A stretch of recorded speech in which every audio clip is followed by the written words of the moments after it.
ആൺകുട്ടി ആയതുകൊണ്ട് തന്നെ ഒരു കാതിൽ സ്റ്റഡ് കുത്തണം എന്നുള്ളത് എൻ്റെ ഭയങ്കര ആഗ്രഹമായിരുന്നു. അങ്ങനെ നേരെ നമ്മൾ ഭീമയിലേക്കാണ് പോയത്. ആദുട്ടിനെ പറ്റിയൊരു വെള്ള കളറുള്ള സ്റ്റഡ് സെലക്ട് ചെയ്തു. അന്ന് ഒത്തിരി വൈകിയാണ് നമ്മൾ പോയത്, അതുകൊണ്ട് തന്നെ കാത് കുത്തിയില്ല. പിറ്റേന്നൊരു ദിവസം പോകാമെന്ന് വിചാരിച്ചു. കാത് കുത്താനും നമ്മൾ ഭീമയിൽ തന്നെയാണ് പോയത്. 1-2 പേരൊക്കെ ഉണ്ടായിരുന്നു കാത് കുത്താനും മൂക്ക് കുത്താനും ഒക്കെ ആയിട്ട്. നോക്കിയപ്പോൾ വലിയൊരു കണ്ണാടി മിറർ സെൽഫി എന്ന പേരിൽ നമ്മൾ കുറച്ച് പട്ടിഷോ നടത്തി. ആദുട്ടിൻ്റെ ഒന്നും അറിയാതെ കാവടി തുള്ളി ഇരിപ്പുണ്ട്. പക്ഷേ എന്തൊക്കെ പറഞ്ഞാലും കാത് കുത്താൻ ടൈമായി വരുന്തോറും ഞങ്ങൾക്ക് ഭയങ്കര ടെൻഷനായിരുന്നു.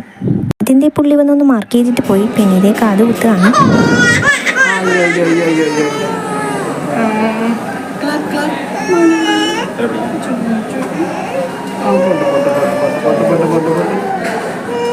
സാധാരണ വാക്സിൻ എടുക്കുമ്പോഴുള്ള അവൻ്റെ ഒരു കരച്ചിൽ വെച്ചിട്ട് ഞാനിത് കുറേ നേരം പ്രതീക്ഷിച്ചു. പക്ഷെ പെട്ടെന്ന് തന്നെ ആൾ ഓക്കെ ആയി.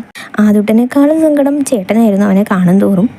പക്ഷെ അവൻ പെട്ടെന്ന് തന്നെ കരച്ചിലൊക്കെ നിർത്തി ഓക്കെ ആയപ്പോൾ ഞാൻ ഹാപ്പിയായി. അപ്പോൾ നിങ്ങൾക്ക് ഇഷ്ടമായെങ്കിൽ ലൈക്ക് ചെയ്ത് സബ്സ്ക്രൈബ് ചെയ്ത് സപ്പോർട്ട്